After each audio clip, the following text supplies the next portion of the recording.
So my name's Chris Phillips. The initials after my name stand for Chartered IT Professional, and that's the recognition of my work within the IT profession. I'm an emeritus professor of computer science education. Emeritus means I'm very old. I retired in July from my university, which was Newcastle University. But I'm also, so my background, I started out as a mathematician. My bachelor's degree was sort of mathematics, but with computer science. I became a numerical analyst. I'll tell you a little bit more about that in a moment. But then I got into scientific research, but then developed an interest more in educational research. And the second set of initials stand for Principal Fellow of the Higher Education Academy. The Higher Education Academy is an organisation in the UK that recognises people's contribution to teaching, to pedagogic research within the UK. And Principal Fellow is the highest level you can get, and I've got that, so I'm pleased with that. Anyway, I was asked for a title for this talk, and I said, well, I know what my title is, it's that, but if I tell you that's my title, you'll say, what? What? What does that mean? I've no idea what this talk is about. So I said, Bologna, why is it bad? And I'm glad that there was a question mark was put there, because I don't necessarily think everything about Bologna, the Bologna process, Bologna protocol is bad, but there are some unfortunate consequences from it. But I started out with this as my title, and it's in French. Le roi est mort, vive le roi. Does anybody know what it stands for? The king is dead? Long live the king. Yeah, very good. I understand in Russia in years gone by, French was if you could speak French, you were aristocracy. Yeah, the very wealthy people. Yeah, yeah. I can speak a little of French. I'm very poor. I'm not aristocracy. So the king is dead. Long live the king. So I'll explain a little bit more about why I've chosen that title in a moment. First of all, I'm very vain. I want to tell you a little bit about me. Right, next slide please. So here are some pictures. And these pictures are places I've lived in. And the top left, this one over here, this bridge here is I think the first ever suspension bridge, certainly in the UK, in the Western world, and it was designed by a man called Isambard Kingdom Brunel. Have you ever heard of Brunel? Yeah? Okay. So that's the Clifton Suspension Bridge, and it's in a city in the southwest of England called Bristol. And Bristol was where I was born. And I still support my hometown football team, who are not very good. And when I was 18, I went to this place. Does anybody know where that is? There's a ferry. This is called the Liver Building. And it's Liverpool. So I studied my bachelor's degree, my master's degree, my PhD at the University of Liverpool. And I was there until I graduated. I then worked as a demonstrator and a research assistant until I got my first ever teaching job. And that was at a place, well, I found it very difficult to get any image that you would say, oh, I know where that is. The picture there is a statue of somebody called William Wilberforce.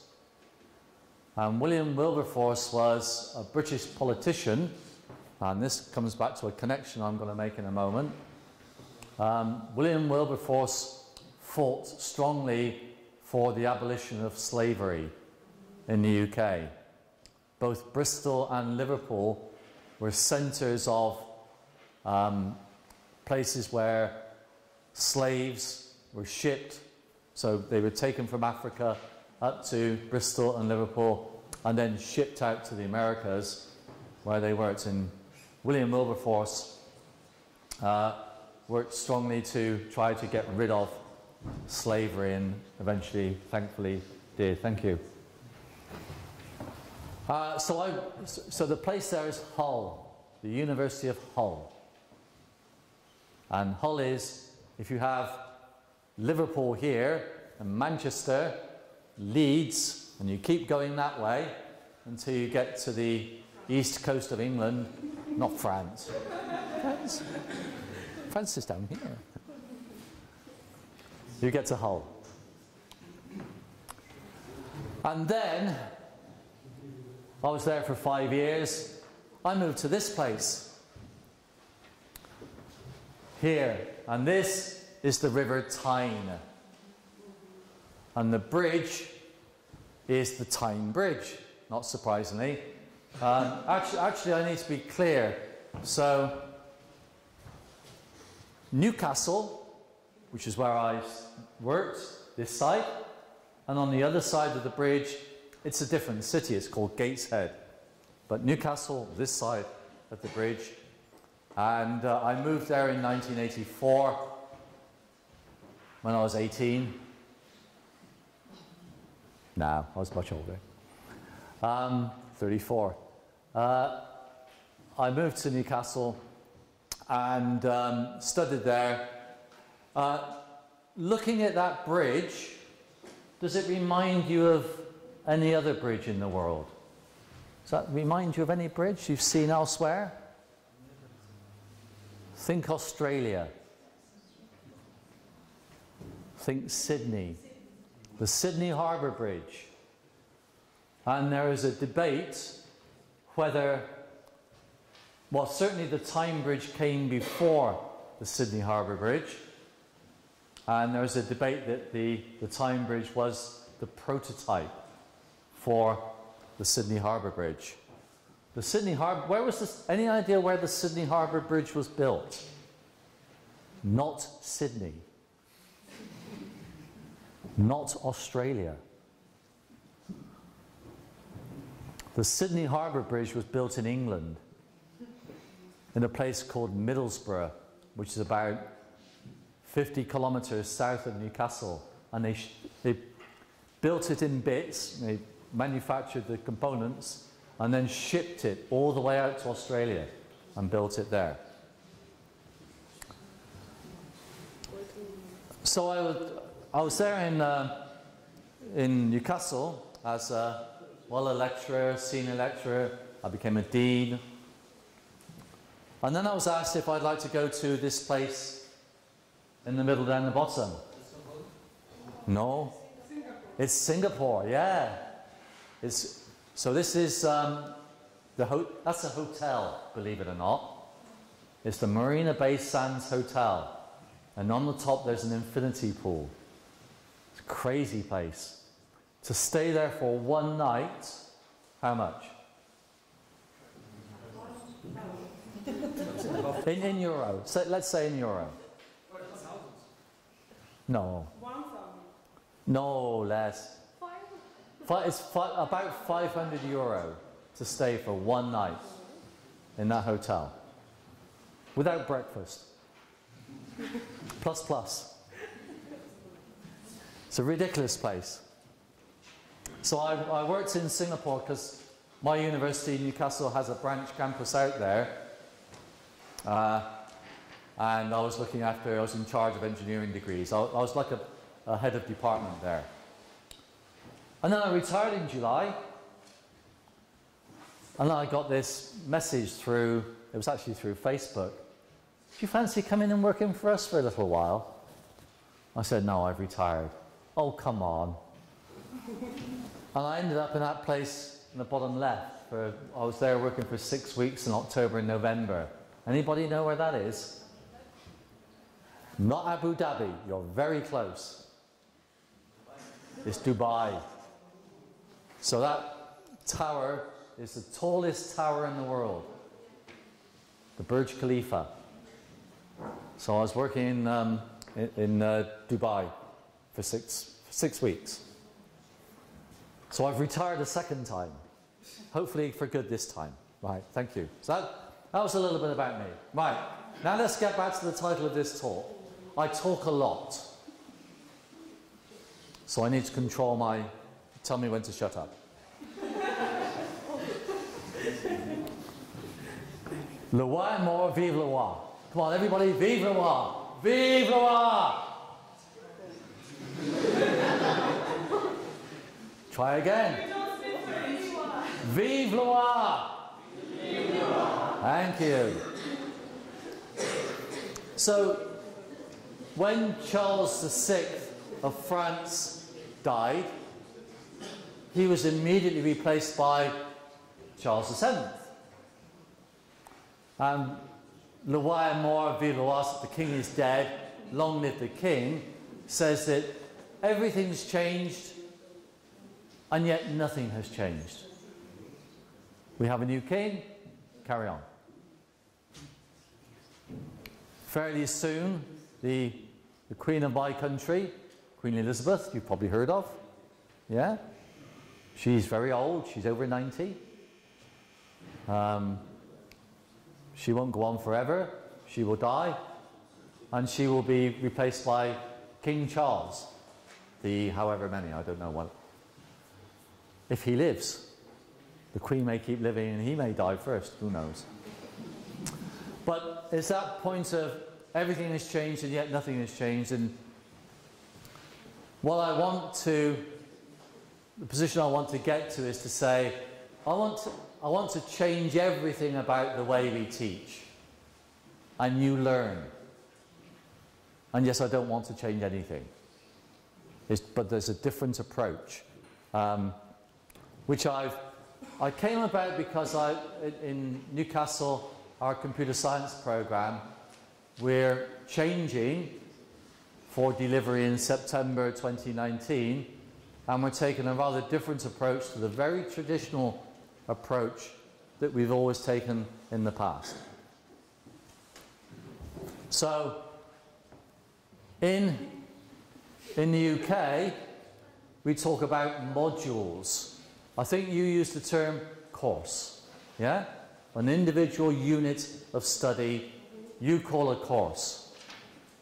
In my country, not universally, but typically, we talk about modules. And I want to get rid of modules completely. And I want to introduce modules. What? What I want to do is to get rid of taught modules, the typical structure that we have, you have, everybody has, and replace it by a set of modules based on a rather different approach to the curriculum. At any stage, please say to me, you're crazy. Totally mad. But I'm not alone. There are others who think this way. Okay.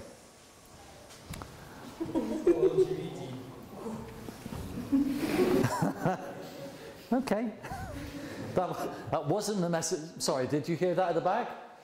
Go on, say. What? Tell them they didn't hear you. LGBT. Okay. That wasn't the message I was intending to get across. You can take that if you like. But the message is about teamwork. And how important teamwork is. And how increasingly we use teamwork in our curriculum because the ability to work with others is such an important part of preparing for the world of work, for being out there. I have to say, I have never, ever had what you might call a proper job. I've always worked in universities. I've never worked in industry. But people in industry tell me that's what you need. Teamwork. Really important. Okay.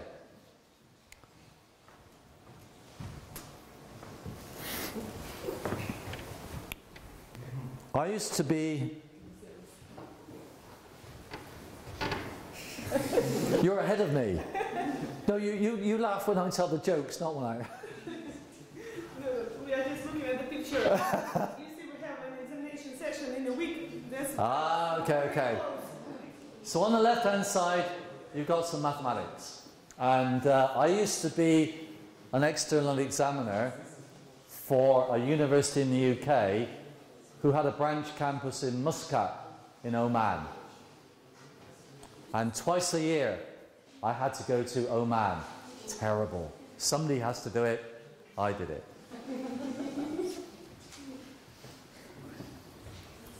And the students in their first year, this was a computer science program, and in their first year, students had to study mathematics. And every year, about 50% of them failed the mathematics module. For them, it was torture. It really was torture. And the point I want to make here is that they were studying the mathematics and they did not recognize why. Why am I studying this mathematics?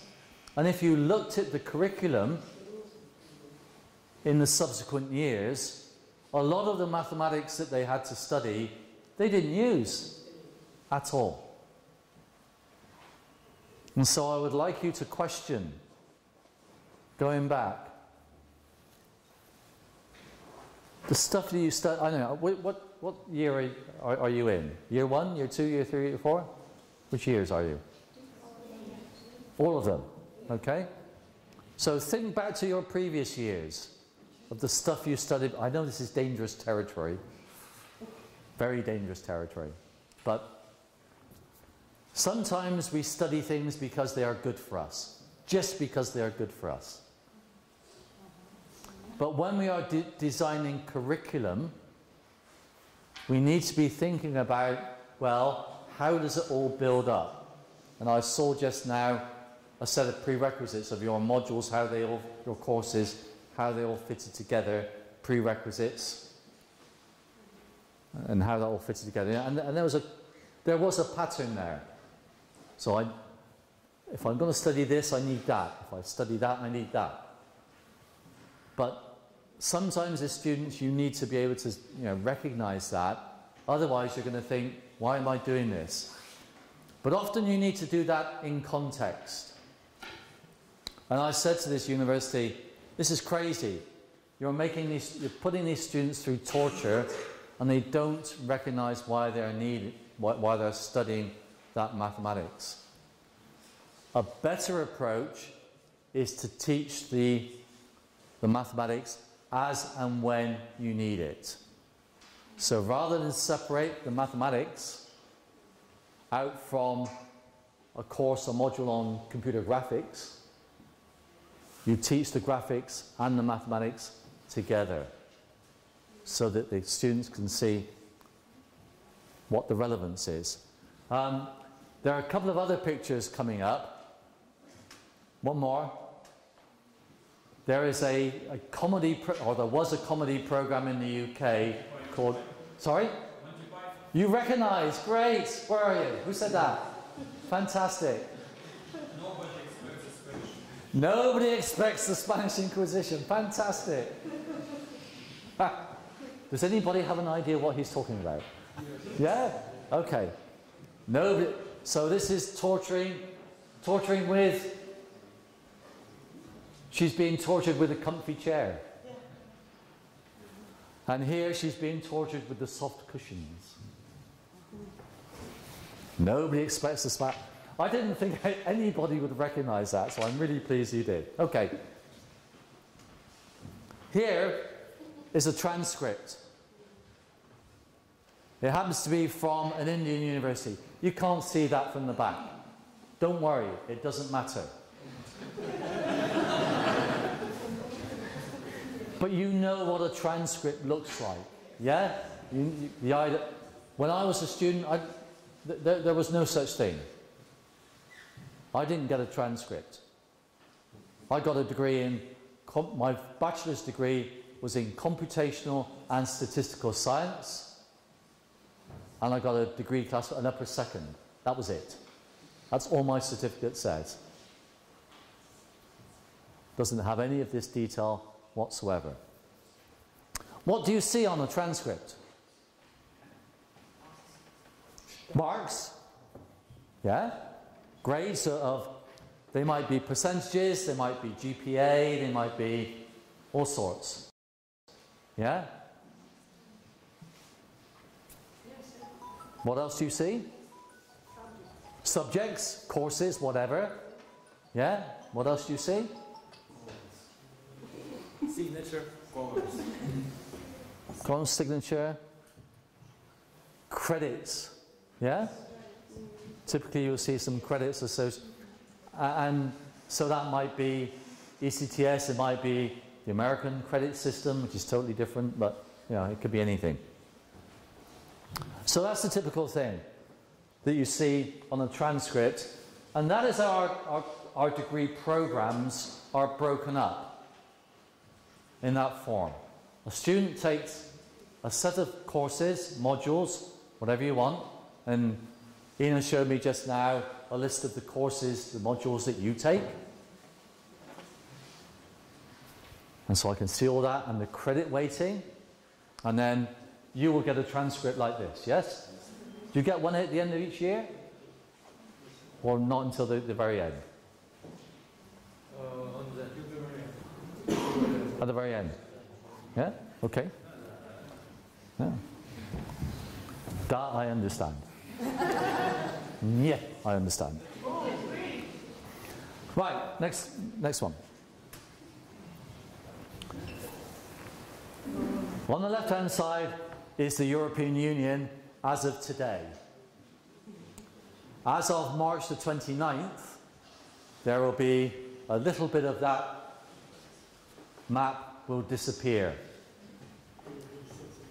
Unless things change, because sadly my country is due to leave the European Union. I think that's a terrible thing. I made a point of voting Remain, but unfortunately more people voted to leave than... You know, I don't know if any of you are following what's happening in the UK, but the government is in complete chaos at the moment, and there is a possibility that there will be a second public vote and the outcome might be very different. We don't know. At the moment, this bit here is going to disappear. In France, there's a dessert called île flottante. Île flottante. And there's this sort of syrup, and on top is this thing that's floating in the syrup. It's a very nice dessert. Have you ever had île flottante? Yeah? Another name for it is Great Britain. So that's the European Union. And this place down here, anybody know where that is? That's Bologna. Fabulous place. Anybody been to Bologna? Yeah, wonderful place, yeah? Oldest university in Europe. Beautiful place to visit.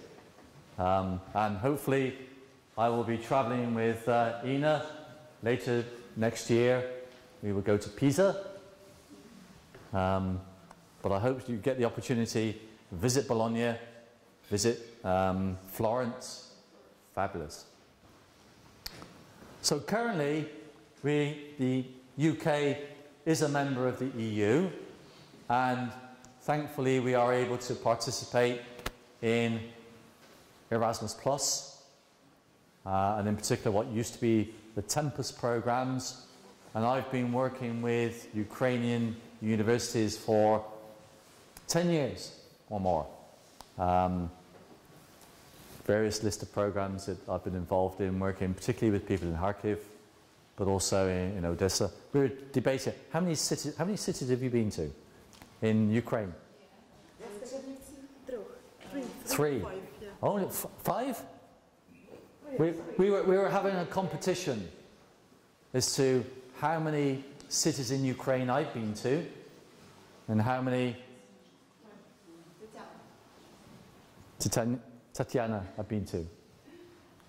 So I've been to Khmelnytskyi, Kiev, Lviv, Odessa, Kirovograd, Mykolaiv, Chernihiv,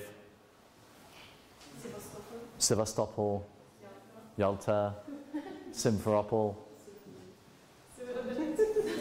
and my first visit to Severodonetsk. And I'm very happy to be here. And I meant to say at the very beginning, I'm very grateful for Ina inviting me to come here. Actually, I need to tell the truth. Ina didn't invite me here. Well, she did. I invited myself. I said, I'm coming. She said, oh, okay. We will invite you.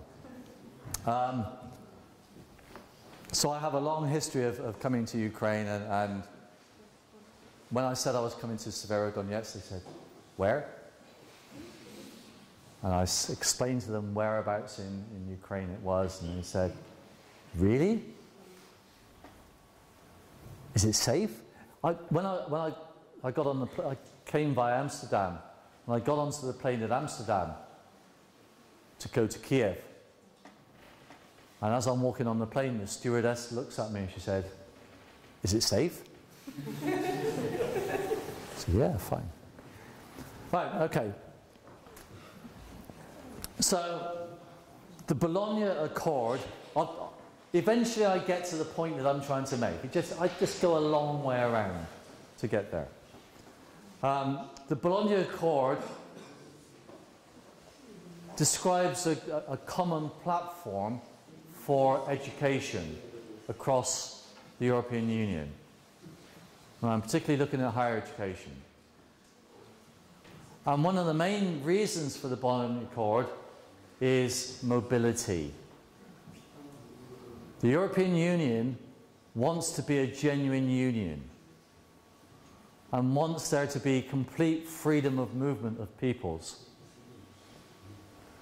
And so therefore, in order to, one of the principal things about Bologna was to encourage students to study, perhaps a semester in Germany, another semester in Spain, a semester in the UK, and so on, to develop that idea of an EU citizen who has experienced all of the countries within, or several of the countries within the EU. And of course, that meant defining what a bachelor's degree was, what a master's degree was, what a PhD was, what the levels were, how many credits made up a bachelor's degree. And in ECTS, I've seen the table downstairs, or wherever, no, upstairs, where are we now? I saw the table, it said master's degree, 90 credits. And I said, yeah, that's the same in the UK. It's 90 credits, except it isn't. Because the UK has to be different. So there's a euro on the right-hand side. The UK never joined the euro. We still use the British pound. Yes, good old Britain. Stupid idea. Anyway. So our currency, in terms of credits, is different to everywhere else in Europe. Mad? Yes, but it is. So in the UK, a master's degree is 180 credits. Everywhere else, it's 90 credits. What it means is that our credits are twice as much as an ECTS credit. The conversion rate is fixed and is quite simple. Buy one, get one free. You get 2 for 1. But the amount of time you study is essentially the same. It's not intended to be any different. In England, Wales, and Northern Ireland, a bachelor's degree is 3 years. And that's because our high school students specialise in 3 subjects in their final 2 years. In Scotland, a bachelor's degree is 4 years because their high school education is much closer to yours. So if you look to the Scottish system, it's very similar to your system. And hence what you study at degree level is quite similar. But it's 2 for 1. Okay.